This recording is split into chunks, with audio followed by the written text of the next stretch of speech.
السلام علیکم۔ آپ کے اپنے چینل ناولس لائبریری میں آپ سب کا تہہ دل سے خوش آمدید کرتی ہوں۔ امید کرتی ہوں کہ آپ سب ٹھیک ہوں گے۔ ہماری ناول کا نام ہے غم عشق کے حصار میں، مصنفہ عبیرہ حسن۔ بڑھتے ہیں ناول کی جانب۔ دادا جان کے سونے جاتے ہی محفل برخاست ہو گئی تھی۔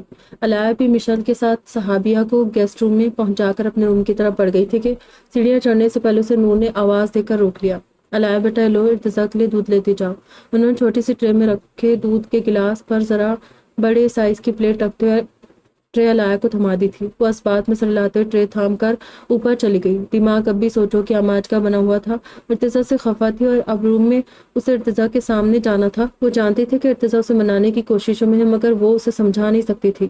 روٹنے منانے سے برطرف کوئی اور ہی احساس تھا جو اسے اندر ہی اندر تڑپا رہا تھا، اس کی روح کو جکڑ رہا تھا۔ سوچوں میں گم اوپر اپنے روم میں چلی آئی۔ روم میں داخل ہوتی اس کی نظر سامنے بالکنی کے کھلے دروازے پر پڑی، جہاں ارتضیٰ ٹہلتے فون پر کسی سے بات کر رہا تھا۔ اسے دیکھتی ہوئی بیڈ ایریا میں چلی گئی تھی۔ دودھ کا گلاس ٹیبل پر رکھ کر اس نے سب سے پہلے ڈریسنگ روم کا رخ کیا۔ ساری جویلری اتار کر لاکر میں رکھنے کے بعد وہ نہانے کے لیے باتھ روم میں چلی گئی تھی۔ اس دوران بھی ارتضیٰ روم میں نہیں آیا تھا۔ مجھے کیا، ٹہلنے دو باہر۔ کل میرے سونے سے شکایت تو ایسے کر رہے تھے جیسے خود ہر وقت مجھے ساتھ لے کر گھومتے ہیں۔ پورا دن گزر گیا۔ آج شادی بھی بیچ میں ادھوری چھوڑ کر نہ جانے کس شرابی کے پاس چلے گئے تھے اور اب گھر واپسی پر فون کان سے لگائے گھوم رہے۔ نہانے کے دوران بھی اس کے دل میں ارتضیٰ کے لیے شکوے پیدا ہوتے رہے۔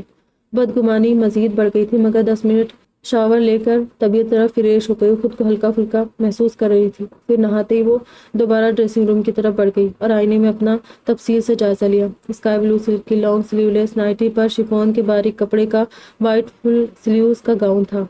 گاؤن پر شفون کے ہی ملٹی کلر کے کپڑے کے چھوٹے چھوٹے فلاورز بنے ہوئے تھے۔ پرنٹڈ سائڈ پر کالر کے ساتھ ڈوریاں لگی تھی جو ریشمی ملٹی کلر کے کپڑے کی تھی اور گلے سے گھٹنوں تک آ رہی تھی۔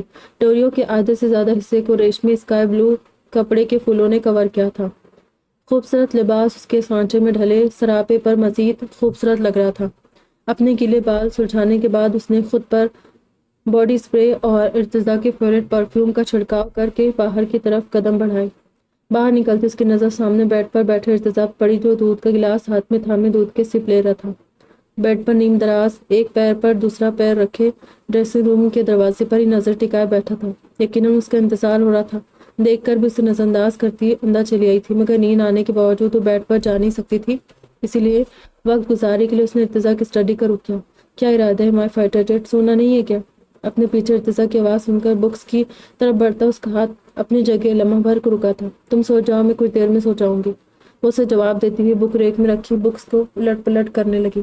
منتظر تھی کہ ارتضیٰ ضرور اس کی طرف آئے گا، تبھی کتابوں کو دیکھ کر ناداستہ طور پر ارتضیٰ کی منتظر تھی، مگر کافی منٹ گزرنے کے بعد بھی اس کی طرف سے کوئی پیش قدمی نہیں ہوئی تھی۔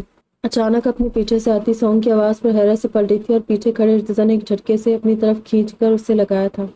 بلو کلر کی نائٹ شرٹ اور ڈھیلے ڈھالے ٹراؤزر میں ملبوس مسکراتے ہوئے ارتضیٰ نے ایک ہاتھ اس کے نازک کمر کے اطراف لپیٹ کر دوسرے ہاتھ سے اس کا دایاں ہاتھ تھام کر اونچا کرتے کپل ڈانسنگ کا خوبصورت پوسچر بنایا تھا۔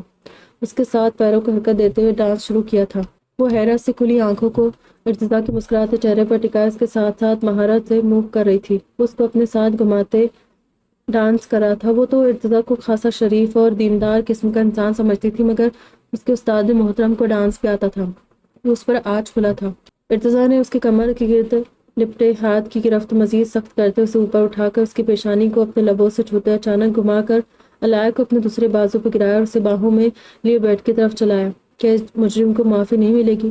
وہ بیڈ پر دراز علایہ کے اوپر ایک کوہنی کے بل جھکتا ہوا پوچھنے لگا تھا۔ کس بات کی معافی مانگ رہے ہو؟ تم نے کون سا گناہ کیا ہے؟ اپنی آنکھوں میں آئی نمی کو پلکیں جھپک جھپک کر اندر اتارتے بولی۔ ایک بار پھر ارتضیٰ کے الفاظ اور اس کے چہرے کے کسیلے تاثرات اس وقت کے شہد بھرے الفاظ اور چہرے کے نرم گرم تاثرات پر سبقت لے گئے تھے۔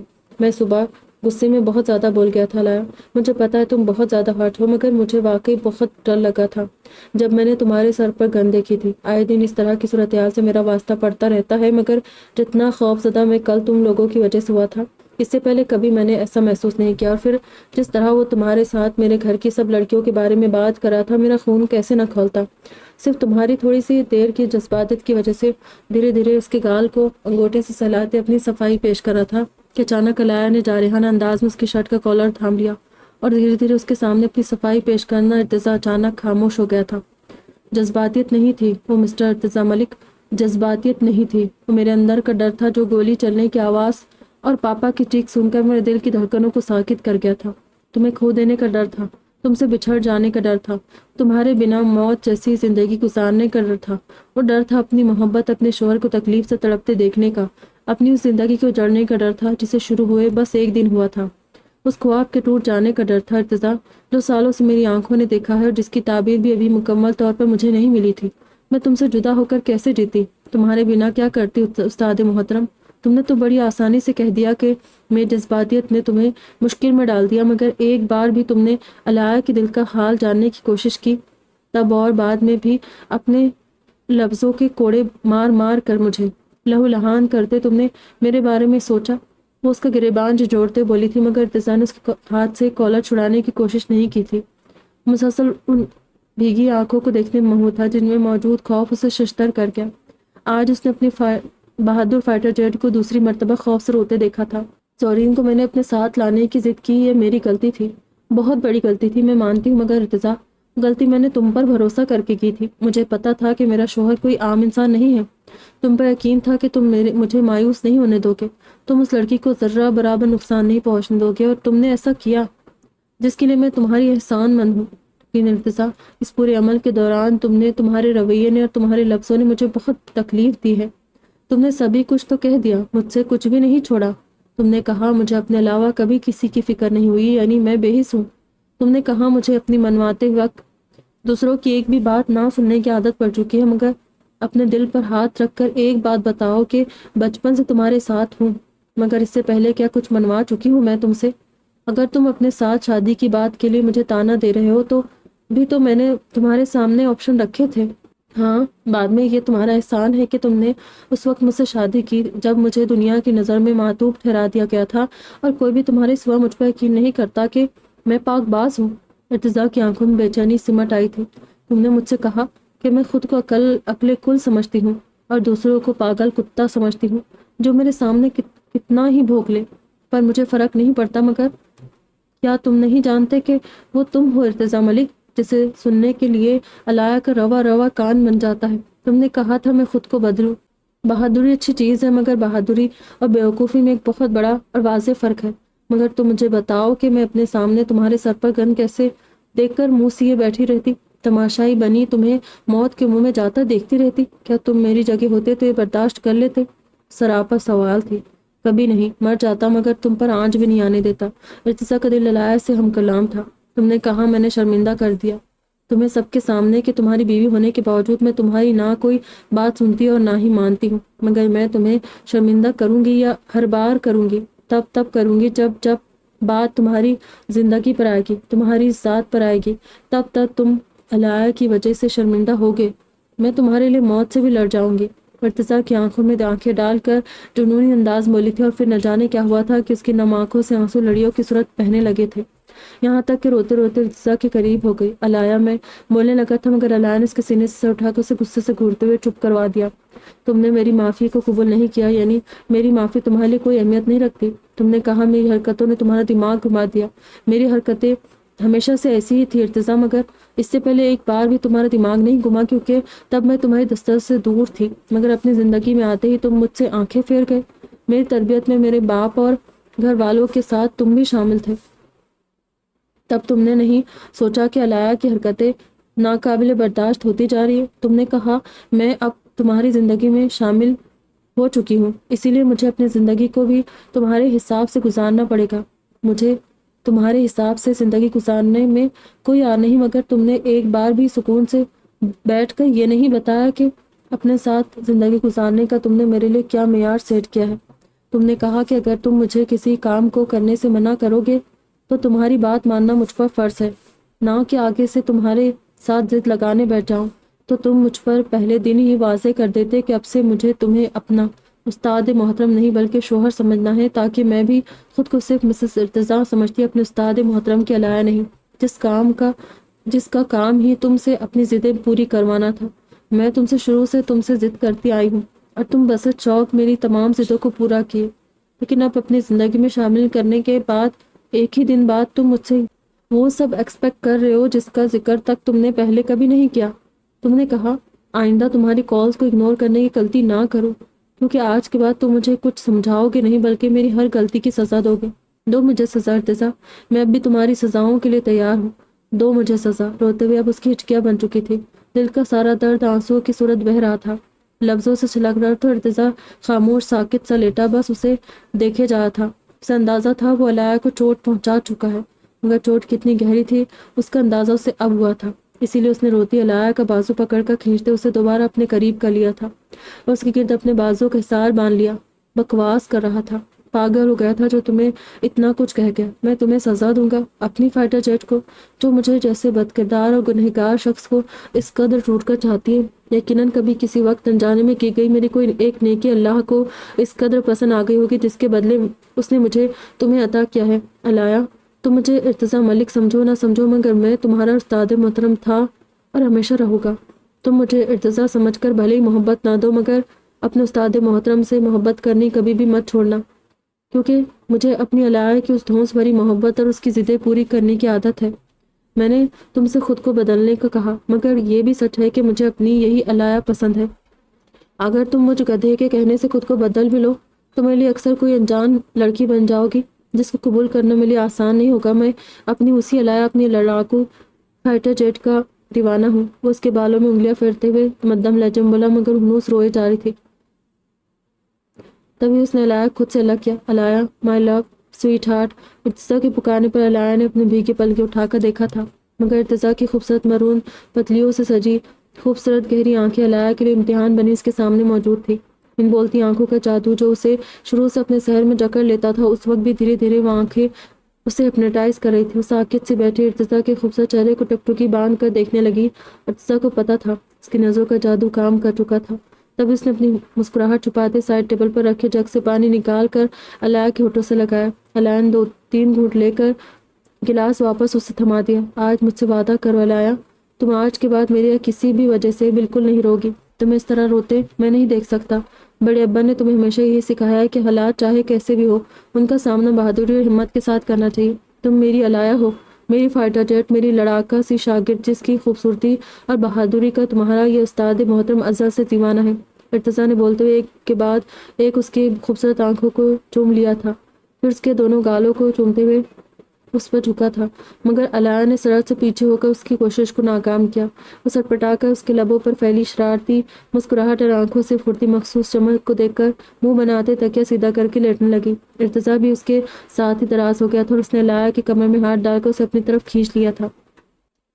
ارتضیٰ پلیز مجھے نیند آ رہی ہے، وہ اپنے گرد بندھے اس کے حصار کو کھولنے کی کوشش کرتے ہوئے بولی۔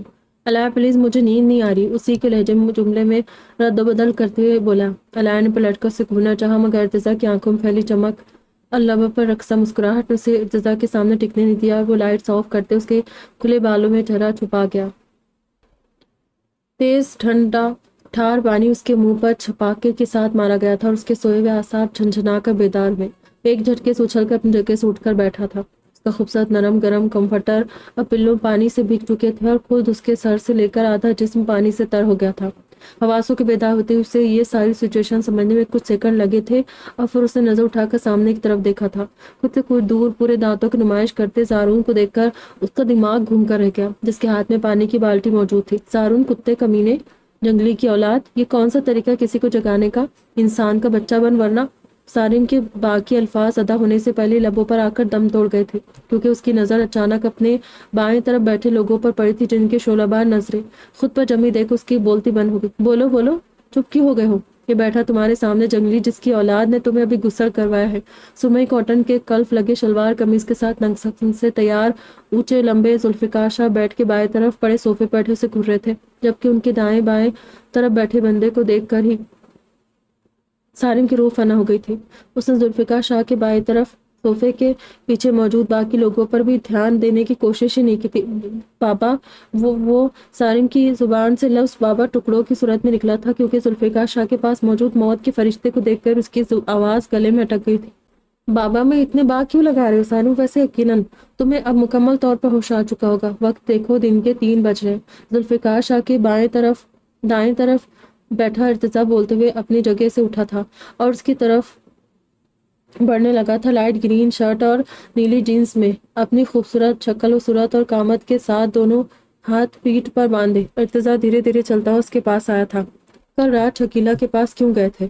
ارتضیٰ مکمل سنجیدگی سے پوچھا تھا، ساتھ ہی اس نے اچانک پیٹھ پر بندھے ہاتھ آگے کرتے اپنے ہاتھ میں موجود باکسنگ گلوز سارون کی طرف اچھالے تھے، جس نے بالٹی نیچے رکھ کر سرحد سے گلوز کیچ کیا اور خود ارتضیٰ سارم کو گھورتے اپنے دونوں ہاتھوں میں پہنے گلوز کو کسنے لگا تھا۔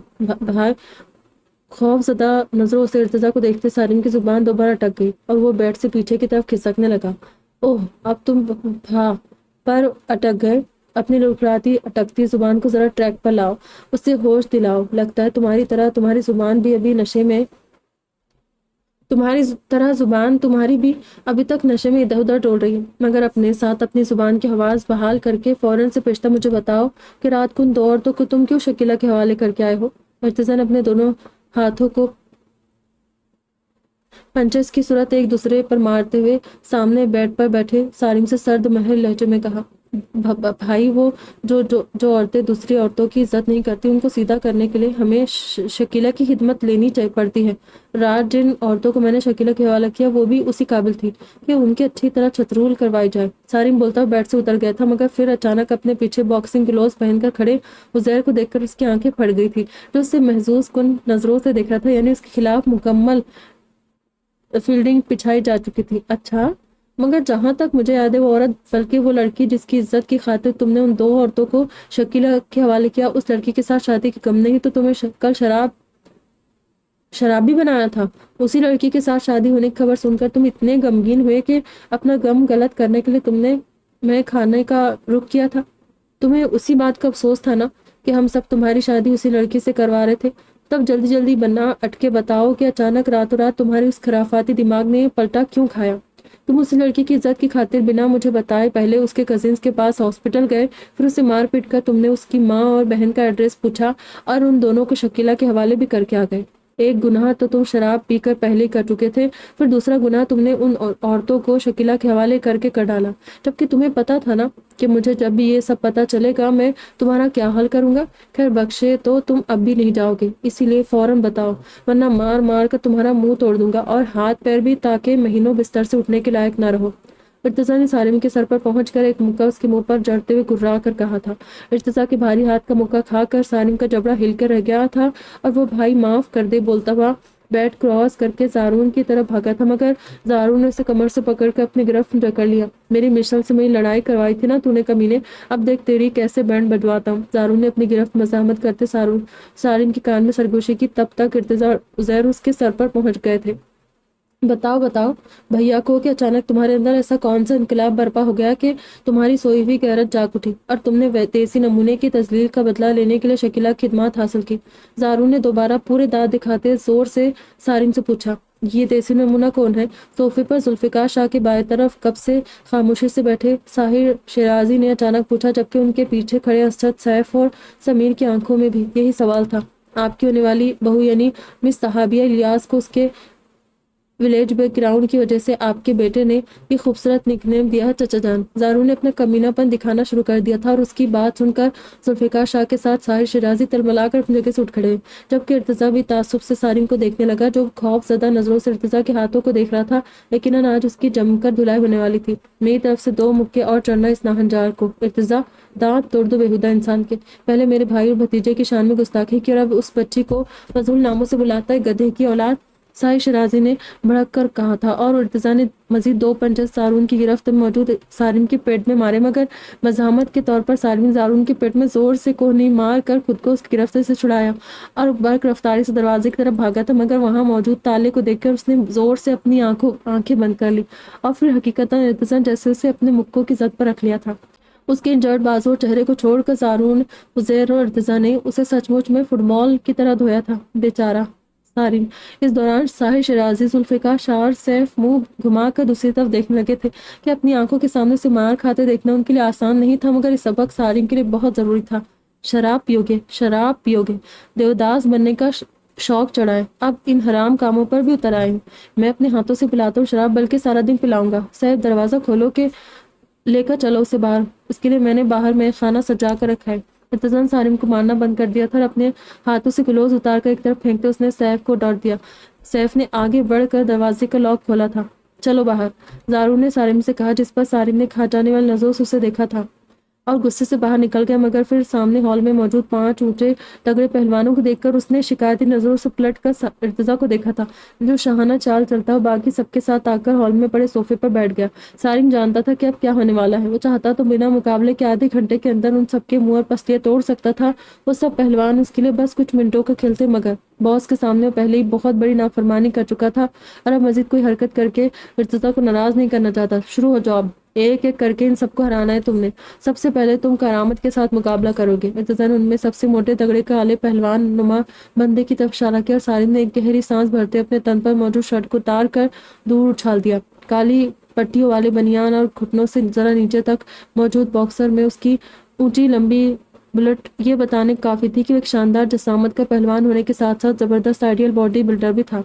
اس کے جسم کو دیسی انداز میں تیار کیا گیا تھا، مگر بدیسی مشینوں پر روزانہ کی جانے والی مشق نے اس پر سونے پر سہاگا والا کام کیا تھا۔ اس کی آئیڈیل باڈی اس وقت وہاں موجود ارتضیٰ کو چھوڑ کر باقی سب لوگوں نے زیادہ فٹ تھی، یہاں تک کہ اس وقت وہ گاؤں کے منجے ہوئے ان 5 پہلوانوں سے بھی زیادہ فٹ نظر آ رہا تھا۔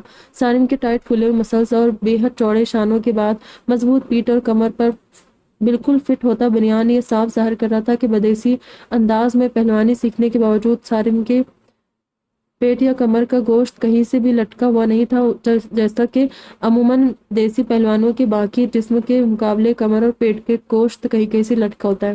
یقیناً باڈی بلڈنگ کا آغاز تھا۔ سمیر نے ستائش نظروں سے سارم کی فٹ کسی ہوئی باڈی، کمال کی فزیک کو دیکھا۔ سمیر کی ہی طرح ارتضیٰ مبہم سے انداز میں زہریلا مسکراتے سارم کو دیکھ رہا تھا۔ اس کی آنکھوں میں ستائشی چمک تھی۔ سارم ارتضیٰ کا شاگرد تھا، اس وقت بھلے ہی انجرڈ تھا، مگر ارتضیٰ جانتا تھا وہ اس حالت میں بھی سب پر اکیلا بھاری پڑ سکتا تھا۔ 5 4 3 2 1 اسٹارٹ۔ ارتضیٰ کے اشارے کرنے پر زارو نے کاؤنٹ ڈاؤن شروع کرتے ہوئے اپنے ہاتھ سے کشتی شروع کرنے کا مخصوص اشارہ دیا اور کرامت نام کے پہلوان نے سارم کی طرح جارحانہ انداز بڑھتے ہوئے مقابلہ شروع کیا۔ عادت کے مطابق سارم نے شروعات میں پہلے خود مار کھاتے ہوئے پہلوان کو اچھا خاصا تھکا دیا اور پھر اس نے کرامت نام کے پہلوان کو منٹوں میں زیر کر ہی لیا۔ استغفر اللہ بابا، ایک گھر ہے کھڑا، توبہ توبہ، آپ ہمیں کشتی دکھانے یہاں لائے تھے؟ آپ یہاں خود بیٹھے، ہم باہر گاڑی میں ویٹ کر رہے ہیں، آپ جلدی فری ہو کر باہر آئے۔ چلو عبداللہ۔ نسوانی تیز آواز پر وہ اپنی جگہ ساکت ہوا تھا اور پھر برق رفتاری سے پلٹ کر پیچھے دیکھا، مگر تب تک وہ ہوا کے جھونکے کی طرح اپنی بات کہہ کر باہر جا چکی تھی اور اس کے کالے برقعے کا ریشمی سا کپڑا ہی سارم کو دکھائی دیا، جبکہ دروازے پر کھڑے زیب کے ساتھ اندر آتے الیاس امیر کی ستائشی نظریں سامنے کھڑے سارم پر ٹکی تھی۔ ان کی خوشی کا کوئی ٹھکانہ نہیں تھا۔ تب وہ سارم کو اپنے سامنے دیکھ کر سارے دانتوں کی نمائش کرتے اندر چلے آئے تھے۔ وہ تینوں جوڑے صبح ہوتے ہی ایک کے بعد ایک کر کے ملک ہاؤس واپس آ چکے تھے۔ سب سے پہلے اشال اور خوش باش فریش چہرے والے ازراق نے گھر میں قدم رکھا، اس کے بعد ایک کے بعد دیگرے چہکتے ہوئے زیب اور ارقام بھی بیویوں کے ساتھ آ گئے تھے۔ تمام مہمان بھی جاگ چکے تھے۔ ناشتے کا دور شروع ہونے سے پہلے نور اور سب لوگوں نے چاروں جوڑوں کا صدقہ بھی دے دیا تھا۔ پھر اشال اور رفا لوگ نے علایا اور مشل سب سمیت گیسٹ روم کا رخ کیا تھا، جہاں صحابیہ موجود تھی۔ ویسے بھی ان تینوں نے اپنے شوہر حضرات کی پرشوق نظروں اور سب بڑوں کی موجودگی کی وجہ سے منظر سے غائب ہونا ہی بہتر سمجھا۔ السلام علیکم۔ ارے واہ، نیولی ویڈس، ہم غریبوں کے پاس صبح صبح خود چلی آئی ہے، ہم تو بڑے خوش قسمت ہیں۔ سب جب گیسٹ روم میں پہنچی تو صحابیہ باتھ روم میں تھی، مگر پھر کچھ ہی دیر بعد اپنے سر کے گرد لپٹے دوپٹے سے منہ پوچھتے ہوئے باتھ روم سے باہر آئی۔ ایک کی طرف بڑے صوفے پر بیٹھی وہ تینوں سے کے ساتھ باتیں کرتی علایا اور مشل کو دیکھ کر اسے خوشگوار حیرت کا جھٹکا لگا اور خوشی سے چہکتے اس نے سب کو سلام کیا۔ وعلیکم السلام۔ بالکل، تمہاری خوش قسمتی پر کسے شک ہے، اللہ نے واقعی بہت خوش قسمت بنایا تمہیں، تبھی تو تمہیں سارم بھائی جیسے شخص کا ساتھ بہت جلد ملنے والا ہے۔ ارتضیٰ بھیا اور بابا تمہارے بابا سے تمہارا رشتہ طلب کرنے والے، مجھے زیب نے سب بتا دیا۔ زورین نے اٹھ کر صحابیوں کو گلے لگاتے کہا، جو اس کی بات سن کر ششدر رہ گئے، جبکہ زورین کی بات سن کر علایا کا منہ بن گیا تھا۔ اسے رات ہی خبر مل چکی تھی، مگر وہ ارتضیٰ سے اس بارے میں بات نہیں کرنا چاہتی تھی، بلکہ وہ اس بدتمیز برفانی بھالو کے ساتھ رشتے کے لیے صحابیہ کو خود ہی اکیلے میں منع کرنے کا ارادہ کر چکی تھی۔ یہ تم کیا کہہ رہی ہو؟ کون ساری؟ کس کا رشتہ؟ ابھی ہماری پڑھائی مکمل نہیں ہوئی ہے، ہمارا دینی کورس مکمل نہیں ہوا ہے۔ بابا نے ہم سے وعدہ کیا تھا کہ جب تک ہم کچھ بن نہیں جاتے ہماری شادی نہیں کریں گے۔ صحابیہ